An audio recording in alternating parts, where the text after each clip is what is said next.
2023 August 23 വൈകുന്നേരം 5:47 India മുഴുവൻ ശ്വാസമടക്കി പിടിച്ച് TV സ്ക്രീനിലേക്ക് നോക്കിയിരുന്ന സമയം. ചന്ദ്രയാൻ 2 പരാജയപ്പെട്ട അതേ ഘട്ടം. ലാൻഡറിൻ്റെ വേഗത സെക്കൻഡിൽ 1.68 കിലോമീറ്ററിൽ നിന്നും 0 കുറയ്ക്കണം. ഭൂമിയിലെ ശാസ്ത്രജ്ഞർക്ക് ഒന്നും ചെയ്യാൻ കഴിയില്ല. എല്ലാം ലാൻഡർ സ്വയം ചെയ്യണം.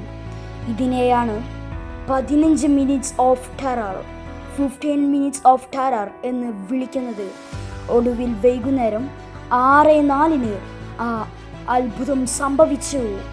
വിക്രം ലാൻഡർ ചന്ദ്രന്റെ ദക്ഷിണ ധ്രുവത്തിൽ തൊട്ടു. ഇന്ത്യ ചരിത്രം കുറിച്ച നിമിഷം. അമേരിക്കയും റഷ്യയും ചൈനയുമെല്ലാം ചന്ദ്രനിൽ ഇറങ്ങിയിട്ടുണ്ടെങ്കിലും എന്തുകൊണ്ടാണ് ഇന്ത്യ മാത്രം ആരും പോകാത്ത ദക്ഷിണ ധ്രുവം തിരഞ്ഞെടുത്തത്? അതെ, കാരണം കോടിക്കണക്കിന് വർഷങ്ങളായി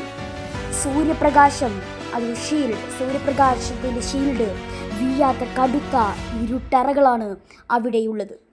-230 ഡിഗ്രി വരെ താഴുന്ന തണുപ്പ്. അവിടെ ടൺ കണക്കിന് ഐസ് രൂപത്തിൽ വെള്ളമുണ്ടെന്ന് ശാസ്ത്രജ്ഞർ കരുതുന്നു. ഭാവിയിൽ മനുഷ്യന് ചന്ദ്രനിൽ ജീവിക്കാനും ചൊവ്വയിലേക്ക് പോകാനുള്ള റോക്കറ്റ് ഇന്ധനം നിർമ്മിക്കാനും ഈ വെള്ളം ഉപയോഗിക്കാം. അതുകൊണ്ടാണ് ഈ പ്രദേശം പിടിച്ചെടുക്കാൻ ലോകരാജ്യങ്ങൾ മത്സരിക്കുന്നത്.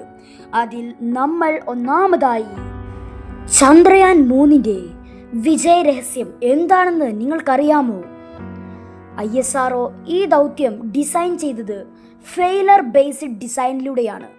അതായത് ചന്ദ്രയാൻ 2ന് എന്തൊക്കെ പരാജയങ്ങൾ സംഭവിച്ചോ അതൊക്കെ എങ്ങനെ മറികടക്കാം എന്ന ചിന്ത. സോഫ്റ്റ്വെയർ തകരാറിലായാൽ ബാക്കപ്പ് സിസ്റ്റം, സെൻസറുകൾ പണിമുടക്കിയാൽ പകരം സംവിധാനം, ലാൻഡിംഗ് സൈറ്റ് മാറിയാൽ പോലും ലാൻഡ് ചെയ്യാനുള്ള കരുത്ത്, കൂടുതൽ ഇന്ധനം. തോൽവികളിൽ നിന്ന് പഠിച്ചാൽ ലോകത്തിൻ്റെ നെറുകയിൽ എത്താമെന്ന് നമ്മുടെ ISRO ലോകത്തിന് കാണിച്ചു കൊടുത്തു.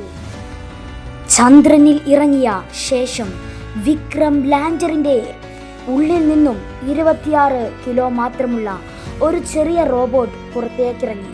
അതാണ് പ്രഗ്യാൻ റോവർ.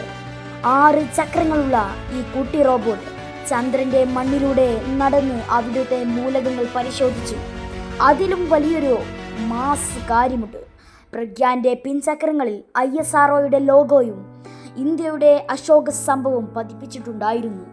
റോവർ ചന്ദ്രന്റെ മണ്ണിലൂടെ മുന്നോട്ടു പോകുമ്പോൾ ഇന്ത്യയുടെ മുദ്രകൾ അവിടെ എക്കാലത്തേക്കുമായി പതിഞ്ഞു.